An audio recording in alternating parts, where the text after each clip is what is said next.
नमस्कार, मैं दुर्गेश स्वागत करता हूं आपका पॉलिटिकल पंचायत में। सत्ता की बिसाख बिक चुकी है। अमेरिका का चुनावी गलियारों का मौसम गर्म हो चुका है। इस बार अमेरिकी चुनाव 5 नवंबर को है। इस वीडियो में हम जानेंगे कि अमेरिकी चुनाव का प्रोसेस या प्रक्रिया क्या है, किस तरह से अमेरिका में राष्ट्रपति चुना जाता है और अमेरिकी चुनाव भारतीय चुनाव से किन किन चीजों में डिफरेंट है। सबसे पहले ये जानते हैं कि अमेरिका में राष्ट्रपति बनने के लिए किन किन चीजों की रिक्वायरमेंट होती है। तो राष्ट्रपति बनने के लिए टोटल 3 चीजों की रिक्वायरमेंट होती है।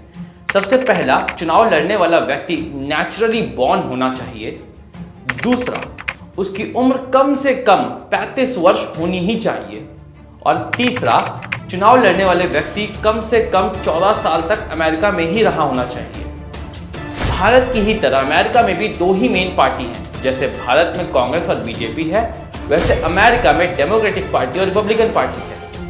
अगर आप ध्यान से देखेंगे तो डेमोक्रेटिक पार्टी का चुनाव चिन्ह गधा है। ऐसा इसलिए है क्योंकि जब बहुत पहले डेमोक्रेटिक पार्टी अपना चुनाव लड़ रही थी तो हर कोई इन्हें गधा बोलता था और गधा बोल के मजाक उड़ाता था, जिसकी वजह से इन्होंने अपना चुनाव चिन्ह ही गधा बना लिया, जो कि इनके लिए मार्केटिंग का अच्छा तरीका बन गया था।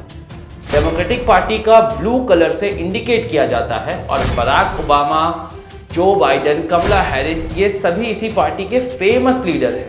वहीं दूसरी तरफ रिपब्लिकन पार्टी के चुनाव चिन्ह में आपको हाथी दिखेगा। ऐसा इसलिए क्योंकि एक वक्त जब अमेरिका में सिविल वॉर चल रही थी तब रिपब्लिकन्स ने वो वॉर रोक दी थी, इसलिए ये हाथी को अपना चुनाव चिन्ह मानते हैं, जो कि पावर दिखाता है, पावर शो करता है।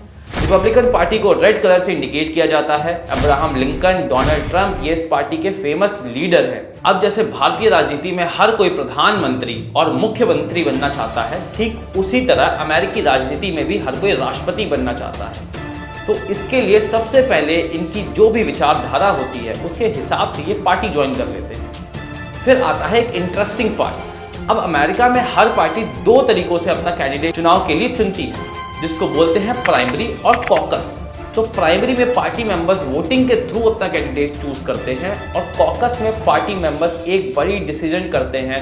टेबल पर बैठ के सारे कैंडिडेट को एक साथ आग कर एक कैंडिडेट को चूज करते हैं, जिस तरह बीजेपी या कांग्रेस अपने कैंडिडेट चूज करते हैं। ये था पूरा स्टेप 1। अब स्टेप 2 में सारे कैंडिडेट मिलकर अपनी पार्टी के लिए प्रेसिडेंट और वाइस प्रेसिडेंट चूज करते हैं। उसके बाद चालू होता है कैंपेनिंग का खेल। अब सारे कैंडिडेट्स अपने लिए, अपने प्रेसिडेंट के लिए अपने अपने एरिया में, अपने अपने क्षेत्रों में वोट मांगते हैं। इसी बीच होता है डिबेट शो, जो कि दोनों पार्टीज के प्रेसिडेंट कैंडिडेट्स के बीच होता है और जो कि यूएस में बहुत फेमस होता है हर बार जब इलेक्शन होता है।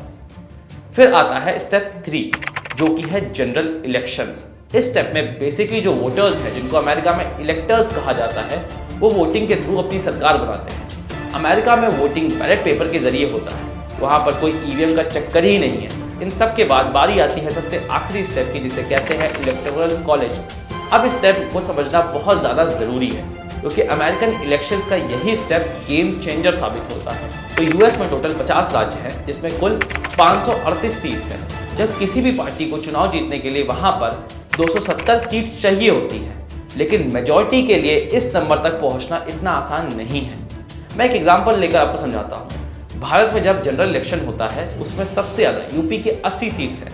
तो 2024 में जब चुनाव हुआ था उस वक्त सपा को 37 सीट और बीजेपी को 33 सीट मिली थी। लेकिन अमेरिका में क्या होता है कि जितनी सीट्स हैं वो सब एक ही पार्टी को मिल जाती है, जिसके पास सबसे ज़्यादा मेजॉरिटी होती है उस स्टेट के अंदर। जैसे कि अमेरिका में कैलिफोर्निया सीट के हिसाब से सबसे बड़ा राज्य है।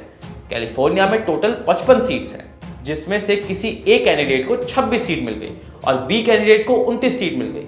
तो बी कैंडिडेट वो स्टेट जीत जाएगा और उसको टोटल सीट्स यानी कि 55 सीट मिल जाएगी। वहीं दूसरी ओर अगर a candidate new Jersey, Virginia, Washington जैसे स्टेट्स भी अगर जीत जाता है तो भी उसके टोटल सीट्स 29 ही रहेंगे, क्योंकि उन स्टेट्स में टोटल सीट्स ही कम है। इस तरीके से जिसको सबसे ज़्यादा सीट्स मिलती हैं वो पार्टी चुनाव जीत जाती है और वो पार्टी अपने प्रेसिडेंट और वाइस प्रेसिडेंट बनाती है। अगर ये वीडियो आपको थोड़ा भी इन्फॉर्मेटिव लगा हो तो वीडियो को लाइक और चैनल को सब्सक्राइब कर दीजिए।